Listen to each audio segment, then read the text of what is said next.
An hour and a half. That's how long they made him wait until the CEO walked in and changed everything. The glass doors of Highland Crest Bank slid open, allowing a rush of cool, conditioned air to spill onto the sidewalk. The sharp scent of fresh brewed coffee mixed with the faint polish of leather furniture, creating an atmosphere of quiet efficiency. Dorian Bennett stepped inside, rolling his shoulders beneath his tailored blazer. He wasn't nervous. He had walked into enough boardrooms, signed enough deals, built enough from the ground up to know he had earned his place in any room. He just needed them to see it. His meeting was set for 11 a.m. sharp. No reason to expect anything but professionalism. The bank's lobby was a careful mix of modern luxury and old-world wealth. Mahogany desks, sleek glass partitions, and gold accents that caught the light just enough to remind you that money lived here. It was a place designed to impress. The receptionist, a woman with a neatly pinned bun and an air of disinterest, glanced up as he approached. Her nameplate read, Melissa. "Welcome to Highland Crest Bank," she said, her voice clipped and automatic. "Do you have an appointment?" "Dorian Bennett," he said, placing his leather portfolio on the counter. "I have a meeting with Linda Kramer at 11. Melissa tapped at her keyboard, glancing at the screen. "You're on the schedule," she said, her voice still neutral. "You can have a seat. She'll be with you soon." Dorian nodded, stepping back toward the seating area. He chose a chair near the floor-to-ceiling windows where sunlight slanted across the polished floors in crisp lines. A group of sharply dressed professionals stood near the telephones, chatting about market shifts and investment opportunities, the kind of casual conversation you heard when people were comfortable, when they belonged. His fingers drummed lightly against his briefcase. 10 a.m. He was early. He always was. The minutes ticked by. 11:05, 11:15. At first, he let it go. Banks weren't immune to delays. But after 20 minutes, he started watching the flow of people more closely. A man in a gray suit, maybe early 30s, checked in with Melissa. Less than 5 minutes later, a young banker appeared and ushered him past the frosted glass doors leading to the executive offices. Then a woman in a cream-colored blazer arrived. No appointment, from what Dorian could tell, just a casual, friendly conversation with Melissa before she was also led inside. His name was still uncalled. He checked his watch again. 11:30 a.m. Something was off. Dorian's fingers tapped lightly against his briefcase as he watched people come and go. Some entered with the confidence of knowing they belonged. Easy smiles, familiar nods, handshakes exchanged with the staff. Others, like him, sat patiently, waiting for their turn. The difference, they were being called. He wasn't. He had been here for 35 minutes. His appointment had been scheduled. He had confirmed it twice, and yet he was still sitting in the same chair, while at least 6 other people had walked in after him and disappeared through the frosted glass doors leading to the executive offices. Still, he stayed composed. He had dealt with this kind of thing before. Subtle, unspoken barriers. The kind people could easily deny. "Oh, we didn't mean to keep you waiting. It must have been a scheduling mix-up. So sorry about that. You know how busy we get." Excuses wrapped in politeness. He stood, keeping his expression neutral, and walked back to the front desk. Melissa glanced up, the same impassive look on her face. "Excuse me, Dorian," said, his tone calm but firm. "Has Linda Kramer been made aware that I'm waiting?" Melissa let out a short breath, like she had been interrupted mid-thought. She tapped at the keyboard in front of her, not even making eye contact. She knows, she's just finishing up with another client. He waited for a follow-up, some acknowledgement that she would check again, maybe offer an updated time, but she simply went back to typing. "Do you have an estimate on when she'll be available?" he asked, holding back his frustration. Melissa barely glanced at the screen before offering a shrug. "It shouldn't be much longer." Dorian exhaled slowly, steadying himself. It wasn't just what she said, it was how she said it. No urgency, no real effort to check. just another brushed-off response meant to pacify him. And then, right in front of him, he watched it happen again. A woman in a navy blue dress walked in, her designer handbag swinging at her side. She was mid-conversation on the phone, her voice carrying a light, easy tone. Melissa's posture changed instantly. Her tone softened. Her lips curved into something that actually resembled a real smile. "Good morning, Mrs. Lancaster," she said, voice lighter, more polished. The woman gave a polite nod and barely had to pause before a young banker appeared at her side, ushering her toward the back offices. No waiting, no questions, no being told soon. Dorian let out a slow breath. He had been here for almost an hour. She had been here for less than a minute. He turned back to Melissa. "So, do appointments matter here, or is it just first come, first served?" For the first time, she looked a little uncomfortable. I told you, sir, she'll be with you soon." There it was again. That word, soon. A delay without a deadline, a promise without commitment, a word that let people pretend they weren't doing what they were actually doing. Dorian glanced back toward the frosted glass doors. It would be easy to let it go, to sit down, wait another 30 minutes, and pretend this wasn't happening. But this wasn't just about waiting. It was about something else entirely. Dorian returned to his seat, forcing himself to stay calm. He had faced worse. He had built a company from nothing, dealt with condescending investors, been underestimated in rooms full of men who thought they knew better. But this was different. This wasn't about his business plan or numbers on a spreadsheet. This was about being ignored, about being dismissed as if he weren't even worth an update. He checked his watch, 12:05 p.m., over an hour. He took a slow breath, looking around the lobby again. No one else was waiting. Every single person who had walked in after him had been attended to, led inside, or at least acknowledged, except him. Across the room, a young teller was speaking to an older man in khakis and a golf polo. Their conversation was light, easy, casual. Dorian tilted his head, listening. "Yeah, I told her to just walk in," the older man said with a chuckle. "She doesn't even need an appointment. You know how it is." The teller laughed. "Well, for Mrs. Lancaster, we always make exceptions."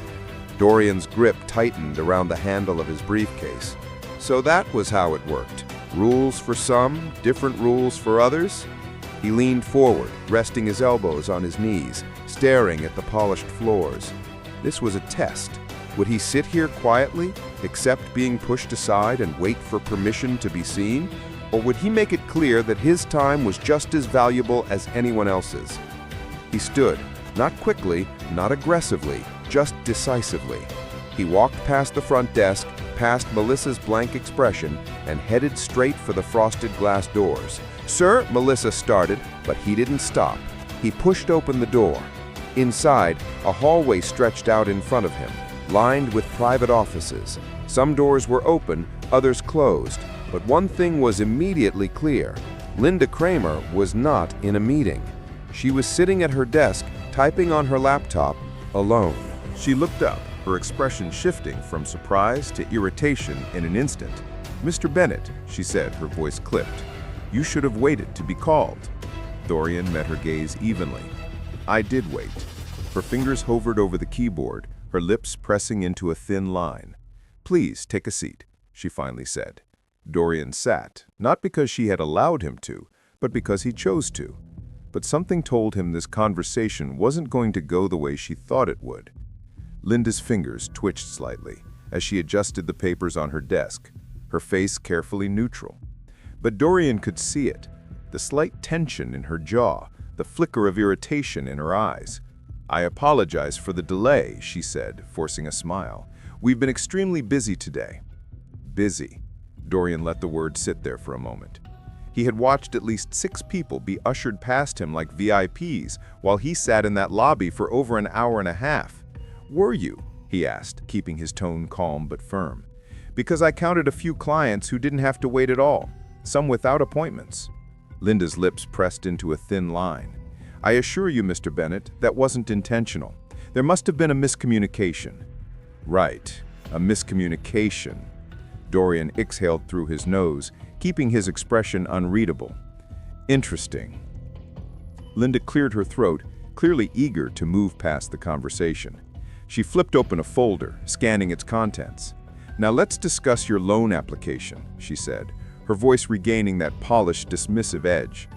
I've had a chance to review it, and while your finances are impressive, we do have strict criteria for approvals given the current lending climate. I'm afraid we'll need more assurances before we can proceed. She barely finished her sentence before the door swung open.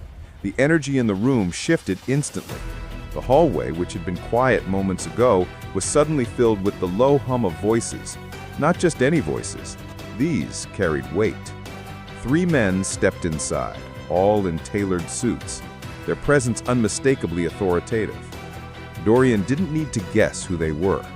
These were the people who actually mattered at this bank, the executives, the decision-makers, the kind of men whose approval meant everything in a place like this.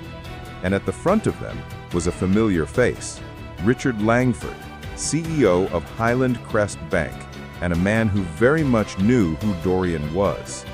Richard's sharp eyes swept the room before landing on Dorian, his face lit up with recognition. "Dorian," he said, breaking into a smile. "What the hell are you doing here?" Linda froze. Dorian stood, shaking Richard's hand firmly. "Hey, Richard, been a while." "It has," Richard clapped him on the shoulder. "You still running Bennett Strategies? Still growing it?" Dorian replied smoothly. Linda stared between them, her fingers tightening around the folder in front of her. Richard turned, his easy smile fading as he looked at her. "How long has Dorian been waiting?" Silence. Linda opened her mouth, but no words came out. Dorian didn't answer right away. He didn't need to, because the damage had already been done. The door clicked shut behind Linda, but the tension in the room lingered. Richard let out a slow breath, shaking his head as he took a seat across from Dorian. The other 2 executives stood nearby, exchanging glances but saying nothing. "This isn't how we do things here," Richard said, finally, his tone steady but clipped. Dorian tilted his head slightly. "Seems like it is." Richard let that sit for a second. He didn't argue, he didn't try to make excuses, because men like him, men who sat at the top, knew when something had gone wrong. And right now, he was calculating exactly how big of a problem this was. Dorian wasn't just some walk-in client. He had built a multi-million-dollar consulting firm from the ground up. His reputation carried weight in business circles. He knew people who trusted his word. And now he had a story. Richard sat back in his chair, steepling his fingers. "Tell me what happened." Dorian didn't sugarcoat it. He told him everything. The appointment, the wait, watching others get taken in before him. He told him about Melissa's dismissive attitude, Linda's indifference, the way she tried to brush him off like he was just another name on a list. Richard didn't interrupt. The other 2 executives listened just as intently. When Dorian finished, the silence stretched for a moment. Then Richard exhaled. "I appreciate you telling me," he said, "and I'll be honest, I'm pissed." Dorian leaned back slightly. "Why?" Richard let out a short, humorless chuckle. "Because this is the kind of thing that wrecks reputations. We've worked too damn hard to build this institution's credibility, and now I have to clean up a mess I didn't even know existed." He turned to one of the executives. "Make sure Linda's off the floor immediately. We'll have a conversation later." The man nodded and stepped out without another word. Richard turned back to Dorian. "That loan application you submitted, I assume it was solid?" Dorian tapped his briefcase. "See for yourself." Richard took the folder and flipped through it. He barely made it through the first few pages before shaking his head. This shouldn't even been a question. Another glance at one of the remaining executives. "Fast track. I want an approval on my desk by end of day." Dorian raised an eyebrow. "Just like that?" Richard met his gaze. "You should have had it 2 hours ago. I'm fixing the mistake." Dorian considered that. This wasn't about generosity. It wasn't about making things right. It was about control, about damage, about ensuring that the story stopped here, in this office, before it bled into places Richard didn't want it to reach. And Dorian understood that game better than anyone. Still, he wasn't about to let Richard off that easy. "I'll accept the approval," Dorian said, standing. "But fixing this for me, doesn't fix the real issue. Richard's expression didn't change, but something in his eyes flickered. "We'll be having a long conversation about that," he said. Dorian grabbed his briefcase, nodding once before heading toward the door. But before he left, he made sure to meet Melissa's gaze one last time. She didn't look nearly as confident now. The summer heat pressed against Dorian's skin.